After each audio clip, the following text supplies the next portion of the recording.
So recruitment is now skill based, and this is where traditional job boards fail, because recruitment is happening on skill proficiency, on identifying the hands-on capabilities of a developer on certain skills.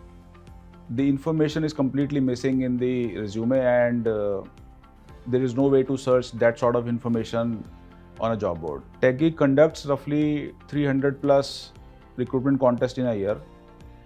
We conduct 2 large format events, called Gladiators and Gig Goddess, where we get roughly 4.5 lakh participation.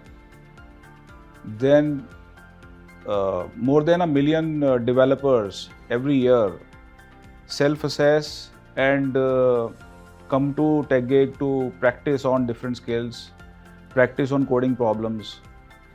And with this amount of data, we are able to identify top talent with pinpoint accuracy, something which is really helping our customers in order to hire talent with complex skill clusters. People are not hired for 1 or 2 skills. People are now getting hired for as many as 8 or 10 skills in a cluster.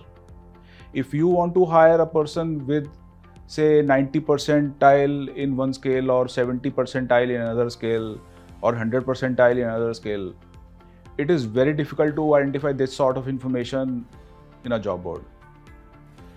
TechGig has this information for almost all developers who come and practice on TechGig, who come and participate in contests on TechGig. In order to take this journey forward, and we have come a long way in last 10 years, we are continuously working on adding new assessment formats in order to improve our judgment, in order to improve our testing of professionals. And this helps us identify the right talent, and this allows a corporate to recruit a professional in the shortest possible time, which is not possible otherwise. So TechGig is playing a very important role in innovating the recruitment space versus what is happening with in the job boards, where our focus is more and more on identifying the right talent with the skill set to do a job well.